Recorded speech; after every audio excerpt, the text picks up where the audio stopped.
ஹாய்ங்க, எப்படி இருக்கீங்க? நான் நல்லா இருக்கேன். இந்த வீடியோவில் நான் பேசக்கூடியது துரந்தர் படம். கிட்டத்தட்ட 3 மணி நேரம் ஓடி இருக்கக்கூடிய ஒரு படம். 3.5 மணி நேரம், 3 மணி நேரம் 25 நிமிஷம் ஓடக்கூடிய ஒரு படம். நிச்சயமாக சுவாரஸ்யமாகவே இருந்துச்சு அப்படிங்கிறதுல மாற்று கருத்தே கிடையாது. ரன்வீர் சிங்கா இருக்கட்டும், அக்ஷய் கண்ணாவாக இருக்கட்டும், சஞ்சய் தத்தா இருக்கட்டும், அர்ஜுன் ராம்பாலாக இருக்கட்டும், இல்லை ஹீரோயினாக அறிமுகமாக இருக்கக்கூடிய சாரா அர்ஜுனாக இருக்கட்டும், அவங்களுடைய கேரக்டரை பக்காவாக பட்டையை கிளப்பியிருக்காங்க தான் சொல்ல முடியும். குறிப்பாக ரன்வீர் சிங் அவங்க வரக்கூடிய சீன் எல்லாம் அவரை தாண்டி வேற யாரையுமே பார்க்க முடியல அப்படிங்கிறது தான். ஒரு டைட்டான ஜிப்பால் நெஞ்சை நிமித்தி நிற்கும் போது ஒரு ஸ்பையாகவும் சரி, ஒரு பாகிஸ்தானியாகவும் சரி. ஆமாங்க, இந்த படம் பாகிஸ்தானின் வறுமையை, பாகிஸ்தானின் தீவிரவாதத்தை, பாகிஸ்தானின் உள்கட்சி அரசியல் பூசலை, பாகிஸ்தானின் வன்முறையை பற்றி பேசக்கூடிய ஒரு படமாக தான் இருக்குது. கிட்டத்தட்ட தேசப்பற்று அப்படிங்கிற பேரில் இந்திய சினிமா அறுவடை செஞ்சுருக்கக்கூடிய பணத்தோட மதிப்பு எவ்வளோன்னு கேட்டிங்கன்னா 1400 கோடி இருப்பாங்க. இத்தனைக்கும் கல்ஃப் கண்ட்ரிஸ் எல்லாமே, அதாவது முஸ்லீம் அரபு பேசக்கூடிய முஸ்லீம் நாடுகள் அத்தனையுமே இந்த படத்தை தடை செஞ்சுருக்காங்க. அதை தாண்டியும் தேசப்பற்று அப்படிங்கிற ஒரே ஒரு வாக்கியத்தை வச்சு இந்த படம் வசூல் பண்ணியிருக்கக்கூடிய தொகை 1400 கோடி ரூபாய். சரியாக யோசிச்சோன்னா தேசப்பற்று அப்படிங்கிற விஷயத்தை மட்டும் இந்த படத்துலேருந்து கழட்டி வச்சிட்டோன்னா இது ஆவரேஜான ஒரு வன்முறை படம், வக்கரமான படம், அதிகப்படியான கெட்ட வார்த்தைகள் பேசக்கூடிய படம் அப்படின்னு தான் சொல்ல முடியும்.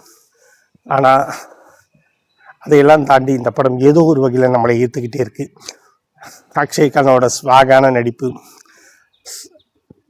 என்ன சொல்ல, படம் பார்க்குற அந்த 3.5 மணி நேரம் எதுவுமே தெரியல. ஆனால் படம் பார்த்து முடித்த பிறகு என்கிட்ட வந்த ஒரே கேள்வி, இதை விட ஜனநாயகன் வன்முறையாக இருந்திருக்குமா, வக்கரமாக இருந்திருக்குமா அப்படின்னு யோசிச்சா கண்டிப்பாக இருக்கிறதுக்கான வாய்ப்புகள் கிடையாது. ஏன்னா விஜயோட முந்தைய படங்கள் எதுவுமே வன்முறையோ வக்கரத்தையோ தூக்கி பிடித்து நிறுத்தியது கிடையாது. போக்கிரி மாதிரியான ஒரு அதிகப்படியான வன்முறை படங்கள் நடிச்சிருக்கலாம், ஆனாலும் அதிலும் ஒரு அளவு இருக்கும், கட்டு இருக்கும். இந்த படத்துக்கு சென்சார் கொடுத்துட்டாங்க, ஆனால் இதுக்கு கொடுக்கல. காரணம் தேசப்பற்றா இருக்கலாம். சரி, ஓகே, அது அவங்களுடைய அரசியல், அதை பற்றி தெரியல. படமாக இது எப்படி இருக்குது அப்படின்னு கேட்டிங்கன்னா கண்டிப்பாக சுவாரஸ்யமாக இருக்கும். நீங்கள் கொடுக்குற அந்த 3.5 மணி நேரம் நல்லா ஒர்த்தாக இருக்கும், அதில் மாற்று கருத்தே கிடையாது.